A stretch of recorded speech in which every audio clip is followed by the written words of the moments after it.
Hi friends, stereochemistry എന്ന ഭാഗത്തെ മൂന്നാമത്തെ വീഡിയോ ആണിത്. കഴിഞ്ഞ വീഡിയോയിൽ നമ്മൾ നോക്കിയിരുന്നത് ഒപ്റ്റിക്കൽ ഐസോമേഴ്സ് എന്താണ്, ഒപ്റ്റിക്കൽ ആക്ടിവിറ്റി എന്ന് പറഞ്ഞാൽ എന്താണ്, then അസിമെട്രിക് കാർബൺ എന്താണ്, then also enantiomers and about the diastereomers. ഈ വീഡിയോയിൽ ഞാൻ ഉൾപ്പെടുത്തിയിരിക്കുന്നത് number of stereoisomers that can be drawn for a compound. Stereo centre അല്ലെങ്കിൽ അസിമെട്രിക് സെന്റർ ഉള്ള ഒരു മോളിക്യൂളിൽ നമുക്ക് എത്ര സ്റ്റീരിയോ ഐസോമറിക് സ്ട്രക്ചേഴ്സ് നമുക്ക് വരയ്ക്കാം എന്നുള്ളതാണ് നോക്കാൻ പോകുന്നത്. അതിനു മുമ്പ് അസിമെട്രിക് കാർബൺ എന്താണെന്ന് നിങ്ങൾക്കറിയാലോ. ഏതെങ്കിലും ഒരു കാർബണിൽ അതിൻ്റെ 4 വാലൻസിയും ഡിഫറൻറ്റ് ഗ്രൂപ്പുകളാണ് ഒക്കുപ്പൈ ചെയ്തിരിക്കുന്നതെങ്കിൽ അതിനെ നമുക്ക് അസിമെട്രിക് കാർബൺ എന്ന് വിളിക്കാം. ഫോർ എക്സാമ്പിൾ ലാക്റ്റിക് ആസിഡിൻ്റെ പ്രത്യേകത അതിനകത്ത് ഒരു അസിമെട്രിക് സെന്റർ ആണുള്ളത്. ഇത് ലാക്റ്റിക് ആസിഡിൻ്റെ സ്ട്രക്ചറാണ് ഞാൻ ഈ വരച്ചിരിക്കുന്നത്. അതിനകത്ത് നോക്കിക്കേ 4 ഗ്രൂപ്പുകളും ഡിഫറൻ്റ് ആണ്. ഈ പറയുന്ന കാർബൺ ആണ് ഇവിടുത്തെ അസിമെട്രിക് കാർബൺ. ഇതിലെ 4 ഗ്രൂപ്പുകളും വ്യത്യാസമായതുകൊണ്ട് തന്നെ എനിക്ക് പറയാം ലാക്റ്റിക് ആസിഡിൽ ഒരു അസിമെട്രിക് സെന്റർ ഉണ്ട്. ഇനി ഞാൻ നോക്കാൻ പോകുന്നത് ജനറൽ ആയിട്ട് ഒരു കോമ്പൗണ്ടിൽ n number of asymmetric carbon ഉണ്ടെങ്കിൽ അതിന് എത്ര സ്ട്രക്ചറുകൾ, ഒപ്റ്റിക്കലി ആക്റ്റീവായ എത്ര സ്ട്രക്ചറുകൾ എനിക്ക് വരയ്ക്കാം എന്നുള്ളതാണ്. നോക്കിക്കേ, n ആണ് അസിമെട്രിക് കാർബണുകളുടെ എണ്ണമെങ്കിൽ അതിന് 2n സ്ട്രക്ചേഴ്സ് നമുക്ക് വരയ്ക്കാം എന്നാണ് പറയുന്നത്. അതായത് if n is the number of asymmetric carbon present in that compound, then I can draw 2n structures for that compound. ഒരു ഉദാഹരണമായിട്ട് ലാക്റ്റിക് ആസിഡ് എടുത്താൽ ലാക്റ്റിക് ആസിഡിൽ ഞാൻ പറഞ്ഞു ഒരു അസിമെട്രിക് കാർബൺ ആണ് ഉള്ളത്. അപ്പോൾ അങ്ങനെയാണെങ്കിൽ എത്ര സ്ട്രക്ചർ വരയ്ക്കാം ലാക്റ്റിക് ആസിഡിന്? 2:1. 2:1 is 2. അപ്പോൾ എനിക്ക് ലാക്റ്റിക് ആസിഡിൻ്റെ 2 സ്ട്രക്ചർ വരയ്ക്കാൻ പറ്റും. അതെങ്ങനെയൊക്കെയാണെന്ന് നോക്കിക്കേ. ആദ്യമായിട്ട് നമ്മൾ കഴിഞ്ഞ വീഡിയോകളിലെല്ലാം എടുത്ത ഫോം തന്നെ എടുക്കുന്നു. ലാക്റ്റിക് ആസിഡിൻ്റെ HOH ഹൊറിസോണ്ടൽ ലൈനിൽ കൊടുക്കുന്നു, CH3യും COHും വെർട്ടിക്കൽ ലൈനിൽ കൊടുക്കുന്നു.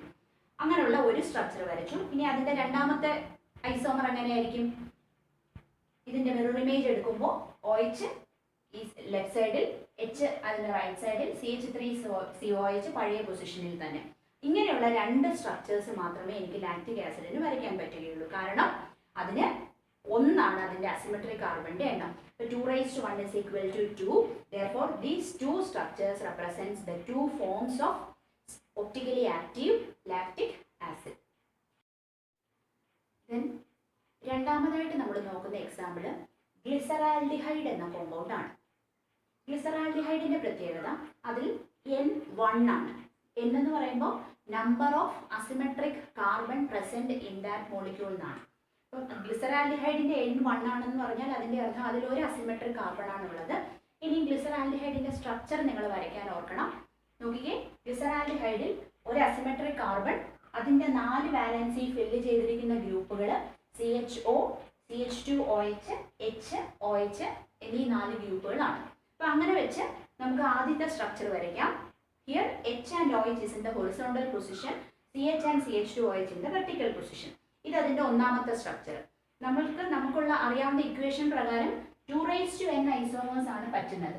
2:n ഒപ്റ്റിക്കലി ആക്റ്റീവ് സ്ട്രക്ചേഴ്സ് നമുക്ക് വരയ്ക്കാം. അങ്ങനെയാണെങ്കിൽ നോക്കിക്കേ, ഗ്ലിസറാൽഡിഹൈഡിന് എത്ര ഓപ്ഷൻസ് ഉണ്ട്? That is 2:1 equal to 2. ഗ്ലിസറാൽഡിഹൈഡിനും ലാക്റ്റിക് ആസിഡിൻ്റെ ഇതുപോലെ 2 സ്ട്രക്ചറുകളാണ് നമുക്ക് വരയ്ക്കാൻ പറ്റുന്നത്. ഒന്ന് ഞാൻ വരച്ചു. ഇതിൽ നിന്ന് അടുത്ത സ്ട്രക്ചർ വരയ്ക്കാൻ എളുപ്പമാണ്. ഇതിൻ്റെ തന്നെ മിറർ ഇമേജ് എടുത്താൽ മതി. കാര്യം ഒരു അസിമെട്രിക് സെന്റേഴ്സ് ഉള്ള എല്ലാ കോമ്പൗണ്ടുകൾക്കും നമുക്ക് ഇതേ ഒരു സ്ട്രാറ്റജി ഫോർവേഡ് ചെയ്യാം. നോക്കിക്കേ, ആദ്യം നമ്മൾ എടുക്കുന്ന സ്ട്രക്ചറിൻ്റെ മിറർ ഇമേജ് സ്ട്രക്ചർ എടുക്കുമ്പോൾ 2 സ്ട്രക്ചേഴ്സ് നമുക്ക് കിട്ടും. അതാണ് ആ മോളിക്യൂളിൻ്റെ പോസിബിൾ ആയിട്ടുള്ള 2 സ്റ്റീരിയോ ഐസോമേഴ്സ്. ഗ്ലിസറാൽഡിഹൈഡിൻ്റെ രണ്ടാമത്തെ സ്ട്രക്ചറാണിത്. ഇതെന്ന് പറയുന്നത് ആദ്യത്തെ സ്ട്രക്ചറിൻ്റെ മിറർ ഇമേജ് ആണ്. ഈ 2 സ്ട്രക്ചേഴ്സാണ് ഗ്ലിസറാൽഡിഹൈഡിന് പോസിബിൾ ആയിട്ടുള്ളത്. അടുത്തതായിട്ട് നമ്മൾ നോക്കുന്നത് ടാർട്ടാറിക് ആസിഡ് എന്ന കോമ്പൗണ്ടിൽ എത്ര സ്ട്രക്ചേഴ്സ് വരയ്ക്കാം എന്നുള്ളതാണ്. ടാർട്ടാറിക് ആസിഡിൻ്റെ സ്ട്രക്ചർ ഇങ്ങനെയാണ്. അതിൽ 2 ആണ് അസിമെട്രിക് കാർബണുകളുടെ എണ്ണം. ഇത് 2 ഇവിടുത്തെ അസിമെട്രിക് കാർബണുകൾ. ഇതിലെ ഗ്രൂപ്പുകൾ നിങ്ങൾ ശ്രദ്ധിക്കുക. OH, H, COH, ദെൻ ഈ ഒരു പാർട്ട്, അതാണ് ഈ അസിമെട്രിക് കാർബണിൻ്റെ ഗ്രൂപ്പ്സ്. ഈ അസിമെട്രിക് കാർബൺ ആണെങ്കിലും അതേ ഗ്രൂപ്പുകൾ തന്നെയാണ് വരുന്നത്. H, OH, COH, ദെൻ മുകളിലേക്കുള്ള ഈ ഒരു ഗ്രൂപ്പ്. 4 ഗ്രൂപ്പും ഡിഫറൻ്റ് ആയ 2 അസിമെട്രിക് സെന്റേഴ്സ് ടാർട്ടാറിക് ആസിഡിലുണ്ട്. അതിൻ്റെ അർത്ഥം അതിന് 2:2, അതായത് 4 സ്ട്രക്ചേഴ്സ് നമുക്ക് വരയ്ക്കാമെന്നുള്ളതാണ്. നമുക്കത് വരച്ച് നോക്കാം. നോക്കിക്കേ, ഒന്നാമത്തത് ഞാൻ വരച്ചിട്ടുണ്ട്. 2 കാർബൺ കൊടുക്കുന്നു. അതിൽ ഇങ്ങനെയാണ് ഗ്രൂപ്പ്സിനെ അറേഞ്ച് ചെയ്തിരിക്കുന്നത്. OH, H, H, OH, then COH രണ്ടും മുകളിലും താഴെയാക്കി കൊടുത്തിരിക്കുന്നു. ഇതിൽ നിന്ന് ഞാൻ രണ്ടാമത്തെ സ്ട്രക്ചറിലേക്ക് പോവുകയാണ്. രണ്ടാമത്തെ സ്ട്രക്ചറിലേക്ക് പോകാൻ ഇതിന്റെ തന്നെ മിറർ ഇമേജിനെ ഞാൻ എഴുതിയാൽ മതി. അപ്പോൾ അത് രണ്ടാമത്തേതാവും. നോക്കിക്കേ,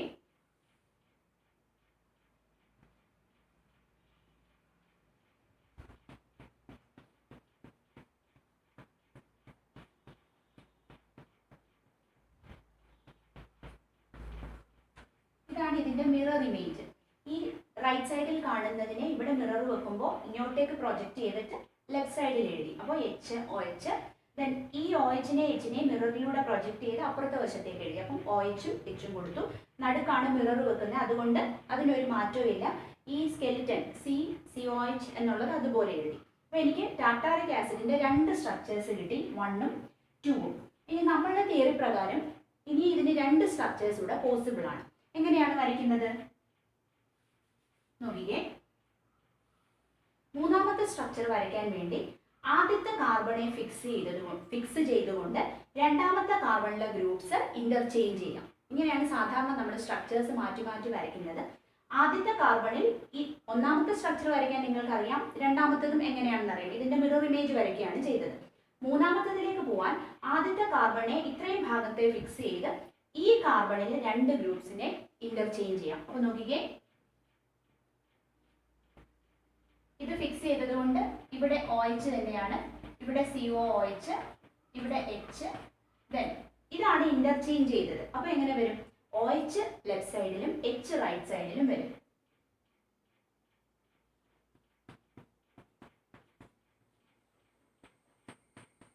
ഇതാണ് ഇവിടുത്തെ തേർഡ് സ്ട്രക്ചർ കിട്ടി. ഇനിയും എനിക്ക് ടാർട്ടാറിക് ആസിഡിന് ഒരു സ്ട്രക്ചർ കൂടെ പോസിബിൾ ആണ്. 4 സ്ട്രക്ചേഴ്സ് ഉണ്ടെന്നല്ലേ നമ്മൾ ഇക്വേഷൻ പ്രകാരം പറയുന്നത്. 2n ഭാഗത്ത് 2/2, ദാറ്റ് ഈസ് 4 സ്ട്രക്ചേഴ്സ് വരയ്ക്കാം. അപ്പൊ ഞാൻ 3 വരച്ചിട്ടുള്ളൂ. ഇനി നാലാമത്തെ എങ്ങനെയാണ് വരയ്ക്കുന്നത്? അതും ഈ ഒന്നാമത്തതിൽ നിന്ന് തന്നെയാണ് വരയ്ക്കുന്നത്. അതായത് ഇപ്പൊ ഞാൻ ഫിക്സ് ചെയ്തത് ഈ കാർബൺ ആയിരുന്നെങ്കിൽ അടുത്തത് വരയ്ക്കാൻ വേണ്ടി രണ്ടാമത്തെ കാർബൺ ഞാൻ ഫിക്സ് ചെയ്യണം. അപ്പൊ നോക്കിക്കേ, ഇത്രയും ഭാഗത്തെ ഫിക്സ് ചെയ്ത് ഇതിനെ 2നെ അങ്ങോട്ടും ഇങ്ങോട്ടും ഇന്റർചേഞ്ച് ചെയ്ത് എഴുതി. നോക്കിക്കേ, അപ്പൊ എങ്ങനെ ഇരിക്കുന്നു?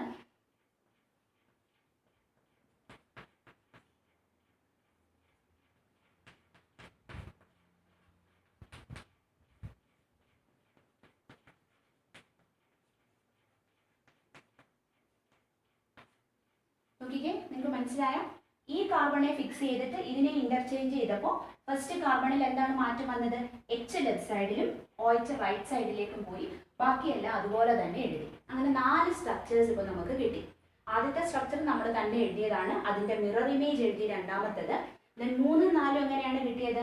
ആദ്യത്തെ കാർബണെ ഫിക്സ് ചെയ്തുകൊണ്ട് നെക്സ്റ്റ് കാർബണെ ഇന്റർചേഞ്ച് ചെയ്തപ്പോൾ മൂന്നാമത്തെ സ്ട്രക്ചർ വന്നു. ദെൻ നാലാമത്തെ സ്ട്രക്ചർ വന്നത് രണ്ടാമത്തെ കാർബണെ ഫിക്സ് ചെയ്തുകൊണ്ട് ഫസ്റ്റ് കാർബണിലെ ഗ്രൂപ്പ്സിനെ Hനെ OHനെ മാത്രം ഇന്റർചേഞ്ച് ചെയ്യുമ്പോൾ 4th സ്ട്രക്ചറും കിട്ടി. അപ്പോൾ ടാർട്ടാറിക് ആസിഡിന് ഇക്വേഷൻ പ്രകാരം 4 സ്ട്രക്ചേഴ്സ് കിട്ടി. ഇതാണ് അതിന്റെ 4 ഫോംസ്. എന്നാൽ നോക്കിക്കേ, 3ഉം 4ഉം സ്ട്രക്ചേഴ്സ് ഐഡന്റിക്കൽ ആണ്. അല്ലെങ്കിൽ അതിനൊരു പ്രശ്നമുണ്ട്. നമ്മൾ ഉണ്ടാകരുത് എന്ന് പറഞ്ഞ ഒരു പ്രോപ്പർട്ടി ഈ 3ലും 4ലും ഉണ്ട്. നിങ്ങൾക്ക് കാണാൻ പറ്റുമെന്ന് വിചാരിക്കുന്നു.